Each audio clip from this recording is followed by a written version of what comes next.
इसमें है माशाल्लाह। फिर बंदा कहता है ईरान अमेरिका सारी उम्र लड़ते रहे, कोई मसला नहीं। कंपनी ने कहा है फ्लोर मैट्स आपको वैसे मिलेंगे। कह दी होगा, मैं तो क्या पता नहीं की नहीं आया, डिसअपॉइंटमेंट हो गई। नॉलेज मतलब किस चीज की नॉलेज? मतलब उनको पता ही नहीं है गाड़ी पे करना क्या। मैं भेरे पहुंचा हूँ तो मैं क्या पायन सुखे थे मिल में क्या मतलब कि जी यहाँ पे कोई चक्कर नहीं।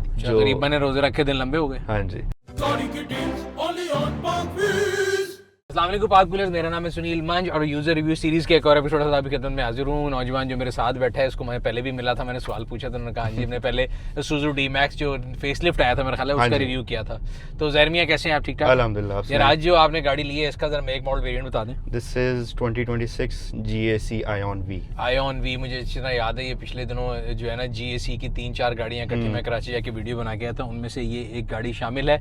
इससे पहले पिछले साल जो है इस्लामाबाद में जो है ना टेस्ला एनर्जी वालों ने भी ये गाड़ी लेके आए थे, तभी मैंने इसका फर्स्ट लुक बनाया था। तो सबसे पहले ये बताएं कि इसकी जो बैटरी है कितने किलोवाट आवर की? ये 66 किलोवाट की है। एंड प्राइस क्या थी इसकी? इसकी 90,50,000।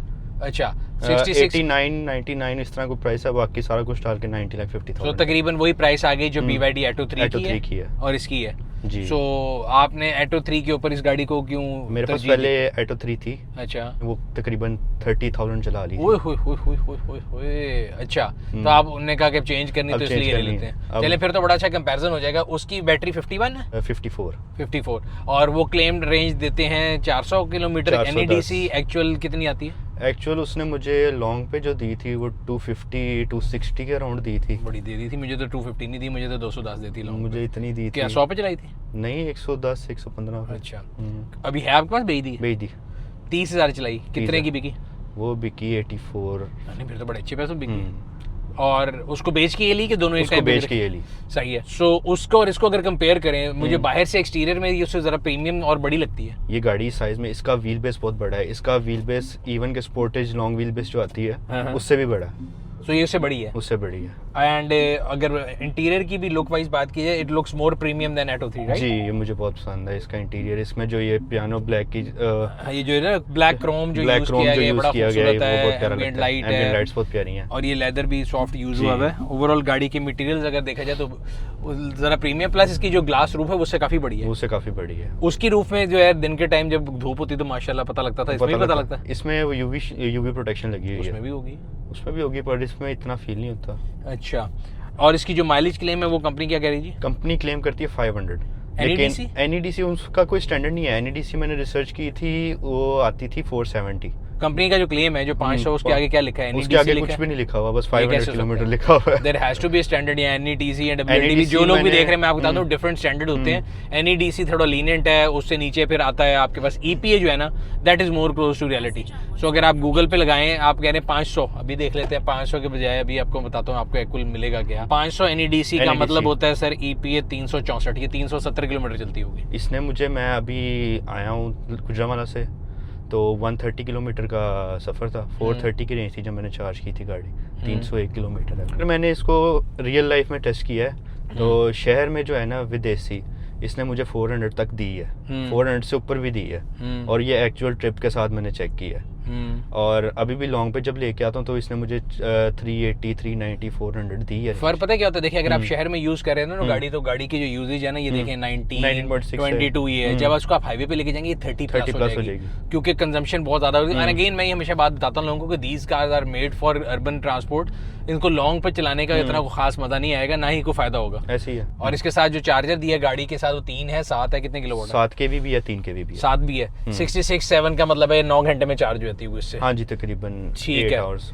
अगर इसके चीज़ा ऑप्शंस की बात करें तो what are the option that you say? Wireless charger है, ये अब तुम्हारा ख्याल है स्टैंडर्ड है कि हर गाड़ी में ये सारा कुछ आना है? जो चीज़ है वो अब हर गाड़ी में स्टैंडर्ड आती है। बस एक चीज़ मुझे इसकी पसंद है कि इसकी जो दोनों सीट्स है ना, ये फ्रंट वाली ये बिल्कुल फ्लैट पीछे वाली के साथ लेट जाती हैं। ठीक है, वो बेड बन जाता है। अच्छा तो आप मरी जाते हैं तो पैसों खर्चा बच जाता है। उसका फायदा क्या है? मुझे उसका फायदा ये है कि अगर नहीं मार्केटिंग गिमिक नहीं है, जब आप चार्जिंग कर रहे हो ना कहीं पे, अगर आप स्टेशन में खड़े हैं तो आपने रेस्ट करना हो तो आपको वो। अच्छा बड़ी दूर की सोची यार। अच्छा तो अगर इसको DC चार्जिंग पे चार्ज करते हैं तो अगेन मुझे मेरा मसला ये है कि मुझे समझ आती है कि DC चार्जिंग के जो रेट है पाकिस्तान में वो फिर यूनिट इकोनॉमिक्स बाहर चली जाती है। यहाँ पे गिरजा चौक वाला जो चार्जर है ना उनका अभी भी वही स्टेबल रेट है 90। 90 का मतलब ये है कि भाईजान 66 किलोवाट का आ गया 5540 रुपए। पर अब वो 66 पूरा नहीं ना होता, 60 kV के अराउंड वो चार्जिंग। चलो 60 भी कर लिया, 5400 रुपए के अंदर 300 किलोमीटर चली, 340 चली। 340। ये भी कैलकुलेट कर लेते हैं भाई के कैलकुलेटर बहुत काम आता है। 15 रुपए 86 पैसे किलोमीटर। अगर घर पे चार्ज करेंगे तो 7 रुपए हो जाएगी, और अगर सोलर पे करेंगे तो अपॉर्चुनिटी कॉस्ट मुताबिक 3-4 रुपए, फिर तो मजे हो जाते हैं। फिर बंदा कहता है ईरान अमेरिका सारी उम्र लड़ते रहे। मैंने इधर गिरजा चौक पे चार्ज की थी एक दफा ये, तो तकरीबन इसने 45 मिनट्स लिए थे, 50 मिनट्स लिए थे चार्ज होने में। अच्छा, खैर मैं तो खैर डीसी चार्जर के खिलाफ हूँ, मैं कहता हूँ घर पे चार्ज करें। अच्छा, स्क्रीन की रेजोल्यूशन भी अच्छी है, बड़ी प्रीमियम इसकी फील है। इसकी स्क्रीन बहुत प्रीमियम है, और साथ में ना इसमें स्लीप मोड वगैरह भी है, और उसके अलावा इसमें Apple CarPlay, Android auto, wireless है जी, और सबसे मजे की बात इसका साउंड सिस्टम बहुत अच्छा। चले वो उसके ऊपर नाम भी कोई लिखा हुआ अंग्रेजी है, मुझे समझ नहीं आया। एडिगो है इनका अपना साउंड सिस्टम है, जीएससी वाले हैं, इनका अपना प्रीमियम साउंड सिस्टम, उसको एडिगो कहते हैं। ये इसका यहाँ पे वो नहीं है ना? वो नहीं है, वो दीपाल की तरह है। दीपाल की तरह यहाँ पे कोई ग्लव बॉक्स नहीं, यही है। यहाँ पे आपको ये हुक दिए हैं अगर आपने सामान को लटकाना है दरवाजों में, और यहाँ पे ये भी काफी ज्यादा जगह हम देना शुरू कर दी गाड़ियों में। This is ample space. जो आप लॉन्ग व्हील बेस करते हैं काफी फर्क पड़ रहा है। पीछे वाले जो भाई बैठे हैं उनके पास तो ऐसी जगह कि आगे हमारा कैमरामैन भी पूरा आ सकता है, ऐसे ही है, तो काफी स्पेस है ये। अच्छा, बाकी कोई चीज जो आपको मिस होती है? बिकॉज अगेन आपने एटो 3 भी रखी, ये भी रखी, प्राइस भी सेम है, दोनों समझे BEVs हैं, माइलेज का थोड़ा बहुत फर्क है, 66 किलोवाट है, 54 है। इसमें मुझे सबसे ज्यादा जो डिसअपॉइंटमेंट हुई है वो अभी तक मेरे फ्लोर मैट्स नहीं आए। नहीं, ये डिसअपॉइंटमेंट क्यों? मतलब वो तो खुद लेकर डालने होते हैं। नहीं, कंपनी ने कहा है फ्लोर मैट्स आपको मिलेंगे। वैसे कह दी होगा, मैं तो क्या पता नहीं की नहीं आया, डिसअपॉइंटमेंट हो गई। और ना इनका आफ्टर सेल्स नहीं, मुझे समझ नहीं आया, उनको गाड़ी की नॉलेज ही नहीं है।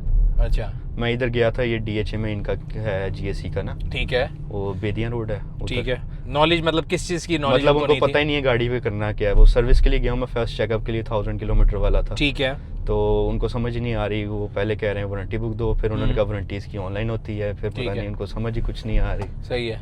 So they are not in good terms with you? No. अच्छा, हम चलें, ये कंपनी वाले देख रहे हैं भैया, आप देख लें। ये अक्सर वैसे जितनी भी नई कंपनीज आई हैं ना, वो जब गाड़ी बेच रहे होते हैं उस टाइम सेल्स वाले तो कमाल छिक के उन्होंने सूट भी पहने होते हैं, कफ लिंक भी लगाए होते हैं, अंग्रेजी भी बोलते हैं, सारा कुछ बताते हैं। बट जब आफ्टर सेल में जाते हैं ना तो एकदम आपको एकदम एक रियलिटी चेक मिलता है कि वो एकदम देसी बंदा बाहर आया था। ऐसे ही है ना, उन्होंने पता होता है कि 3000 पे सर्विस होनी है, 5000 पे होनी है। अब इसके केस में इलेक्ट्रिक गाड़ी है तो इसका सॉफ्टवेयर अपडेट होना है, नहीं होना। दुनिया में ओवर द ईयर अब सॉफ्टवेयर अपडेट हो रहा है, कोई पैसे नहीं है। पाकिस्तान में माशाल्लाह अभी तक इसके भी पैसे चार्ज कर रहे हैं। ऐसे ही है। BYD की पहली सर्विस 1000 पे, दूसरी 5000 पे, फिर तीसरी 1 ईयर और 10,000 किलोमीटर, और चौथी जो है वो 20,000 किलोमीटर। सारी फ्री होंगी ना? नहीं, उसका मेरे ख्याल 10-12 हज़ार रुपया चार्ज था, जो 10,000 उसमें ब्रेक पैड्स वगैरह भी वो सारा कुछ आ जाता था, वो ब्रेक सर्विस वगैरह ये चीज़ें भी आती थी। इसमें इन्होंने दिया कि 5000 किलोमीटर बाद फिर 10-10 की गैप से। अच्छा, और ये भी पेड है? ये भी पेड है। पहला वाला, पहले 2 फ्री हैं, फिर आगे पेड है। और वारंटी टर्म्स क्या हैं? जो भी वारंटी टर्म ऑनलाइन है तो वारंटी टर्म्स देखी थी कि नहीं देखी? देखी थी मैंने। क्या? एक 4 इयर्स की वारंटी है, बैटरी की 8 इयर्स की वारंटी है। 8 इयर्स या 1,50,000 किलोमीटर, और दूसरी 4 इयर्स या 1,50,000। अच्छा, इसमें जो ADAS के फीचर हैं वो कौन कौन से हैं? तो ब्लाइंड स्पॉट नजर आ रहा है, वो तो बड़ा बेहतरीन फीचर है, मुझे बड़ा पसंद है। ब्लाइंड स्पॉट मॉनिटरिंग, लेन की प्लेन डिपार्चर, वो फ्रंट कोलिजन, वो एकदम ब्रेक लगाते हैं, इमरजेंसी ब्रेकिंग। साथ ही ना इधर इसके साथ ही ऑप्शन दिया हुआ सामने बंद करने का। हर दफा बंद करना पड़ता है कि वन टाइम? हर दफा बंद करना पड़ता है, लेकिन इसमें बेनिफिट ये है कि चलती गाड़ी में भी बंद हो जाता है, लेकिन हर दफा करना है? हर दफा करना है। ठीक है। और उसके अलावा इसमें बाकी 360 कैमरास वगैरह हैं। हेड अप डिस्प्ले की जरूरत नहीं, उसका मीटर ही उधर है। सही है। इसके मीटर में ये देख के दीपाल LO7 याद आती है। LO7 याद आती है, उसका भी इससे मिलता जुलता। इसमें वैसे काफ़ी चीज़ें हैं, आपका वो सारा स्मार्ट ड्राइव आ जाता है इसमें। अच्छा, लेकिन इनके पास ना अभी इसका कोई ऐप वाला फीचर नहीं है। ऐप नहीं, ये मुझे लगा था कि ऐप होगी, बिकॉज वो चाइना में वाइट लेबल है, हर गाड़ी के साथ आ जाती है। इनकी अभी वो कहते हैं अभी प्रोसेसिंग में है, अभी आएगी अभी पता नहीं कब देते हैं। दीपाल में आपका 1 साल के लिए इंटरनेट फ्री है, इसमें नहीं है? इसमें नहीं है, इसमें भी आपके अपने फोन का आ रहा है? ये फोन का आ रहा है। अच्छा, इनके अपने गाड़ी के साथ लोडेड नहीं है? नहीं है। ये वाली सीट भी ऑटो हो गई, आपकी वाली ऑटो विद लंबा स्पोर्ट है, और पिछली सीट में भी रिक्लाइनिंग है। अच्छा, पिछली seat reclining is a good thing, because वही बात है, पिछली सीट वालों को अक्सर सजाए काला पानी मिली होती है, बेचारे ऐसे ही फंसे रहते हैं। लेकिन इसकी सस्पेंशन मुझे बहुत पसंद है। अच्छा? बहुत स्मूथ चलती है गाड़ी आपको, मतलब वो चाइनीज गाड़ी में ना एक स्पेसिफिक सा होता है कि वो हर जगह पे ना बजती है, एक ठाक करके आवाज़ आती है जब आप कहीं स्पीड से गुजारो। इसमें वो चीज़ नहीं है, इसकी सस्पेंशन बहुत सॉफ्ट है, BYD से भी कंपेयर की जाए तो बहुत सॉफ्ट है। अब इन हाइंडसाइट आपने ये गाड़ी भी 3000 चला ली, वो भी रखी, आज अगर दोनों में से चूज करना हो, दोनों में से कौन सी चूज करें? मैं आयोन भी ही चूज़ करूँगा। नहीं आने की वजह से? नहीं, मुझे वैसे ही इसकी drive wise overall softness, smoothness बहुत पसंद है। इसका साउंड सिस्टम, इसके इंटीरियर की फील, और मुझे थोड़ी बहुत भारी भारी गाड़ी लगती है। और अच्छा, एटो 3 में एक चीज़ मुझे बड़ी पसंद थी कि एक दफ़ा बंद कर दो ना, वो बंद ही रहता वो है। दोबारा नहीं कहते तंग करने को। ये जो हर दफ़ा वाला चेंज है ना, अब मुझे आदत हो गई, अब सारी गाड़ियों में इसी तरह ट्यूसोन भी है, वो दीपाल भी है, उसमें भी हर दफ़ा बंद करना पड़ता है। सही है। Same आफ्टर price सेल्स में- में I think this is a new एंट्रेंट, वो अभी पहले के BYD का मुझे आफ्टर सेल्स बहुत पसंद था। उनके पास जब भी गया उन्होंने बहुत अच्छे से ट्रीट किया मुझे। अच्छा, कौन से वाले? लाहौर जाते थे ये कि- लाहौर में जो यहाँ अच्छा। पे इधर गाजी रोड पे। सही। और वो गाड़ी आपने बेच दी भी? वो गाड़ी मैंने बेच दी। सही है। बाकी मुझे एक और जो डिस्कनेक्ट लगता है, नए जितने भी यूजर्स हैं और कंपनी है उनकी और उनकी चार्जिंग जो फिक्स करने वाली कंपनी होती है ना, किसी केस से गड्डी आ जाती, चार्जर नहीं लगता, किसी का चार्जर लगता, गड्डी नहीं आई होती, वो मुझे सिंक उसमें लगता है थोड़ा कम है। इस केस में आपको गाड़ी का चार्जर गाड़ी का चार्जर गाड़ी की डिक्की में पड़ा हुआ था जो मुझे 7 किलोवाट वाला 7 इंस्टॉल आपने खुद कराया? इंस्टॉल मैंने नहीं करवाया, मेरे घर ऑलरेडी 2 चार्जर लगे। वैसे कंपनी को वेंडर देती है नहीं देती? कंपनी ने मुझे कोई ऐसा गाइडेंस नहीं दी। नहीं दी, ठीक है। अच्छा, रजिस्ट्रेशन के बारे में क्या? क्योंकि हमारी गवर्नमेंट ने सुना है कि इलेक्ट्रिक गाड़ियों पे वो कहते हैं कि आपको इनाम भी मिलता है, शायद 10 साल की टोकन भी फ्री है। जो क्या-क्या है? 60 kV से नीचे गाड़ी है ना, उन पे आपको वो है रिबेट।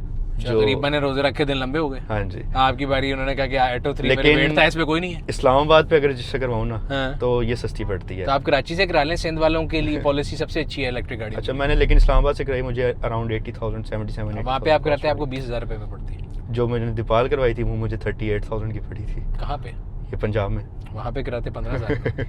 वो मैं कह रहा हूँ कि उनको लगता है कि इलेक्ट्रिक गाड़ी के बारे में। और इसके टोकन कितने? इसके टोकन ही मैंने सर्च किया।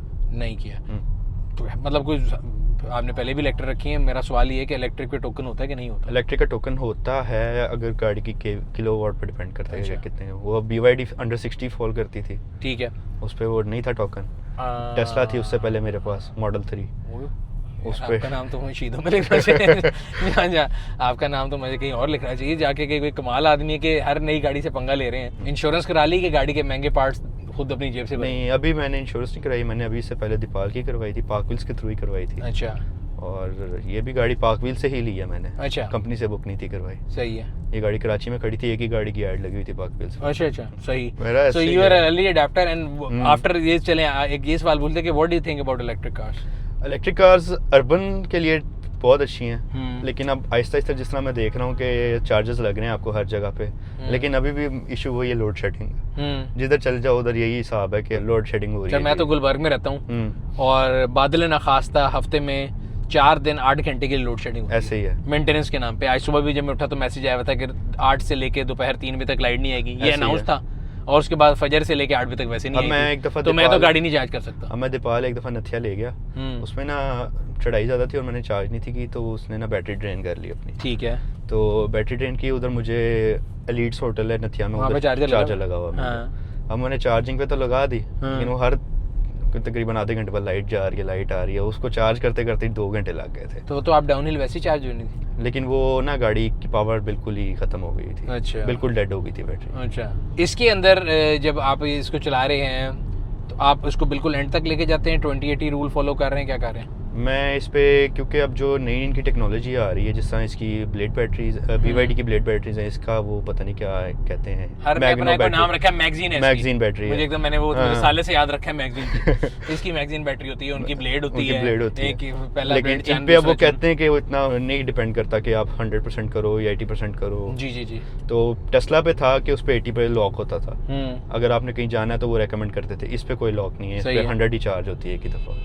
सही। लेकिन मैं ये नहीं कभी इसको ड्रेन नहीं किया, मतलब मैं घर गया हूँ तो चार्जिंग पे लगा दी, गाड़ी रात को खड़ी है, चार्जिंग पे लगी खड़ी है। बट ऐप की आपको कमी महसूस होती है? ऐप की कमी महसूस होती है, क्योंकि वो BYD से आदत पड़ी हुई है गाड़ी को वो ऐप से कंट्रोल करने की, इस पे कोई है नहीं वो एक और बड़ा क्वेश्चन मार्क लोगों के जहन में आ रहा है, NEVs खास तौर पे लेके और BEVs में तो स्पेसिफिकली स्पेयर टायर नहीं होता। इसमें है, माशाल्लाह इसमें स्पेयर टायर है। मैं सबसे पहले गाड़ी में मैंने पीछे वो खोला तो नीचे है कि ऊपर? नीचे है, ये नीचे लटक रहा है? नहीं नहीं, ऊपर ये है? ऊपर है यहाँ। अच्छा, ये तो मेरे ज़हन मुझे याद है, मैं तो एकदम पूछ लिया कि क्योंकि अक्सर लोगों का ये सवाल है, वो कहते हैं जो खास तौर पे मेरी तरह ओल्ड स्कूल है कि यार ये NEVs के अंदर जो है ना टायर नहीं होता। मैंने कहा बैटरीज होती, जगह नहीं होती।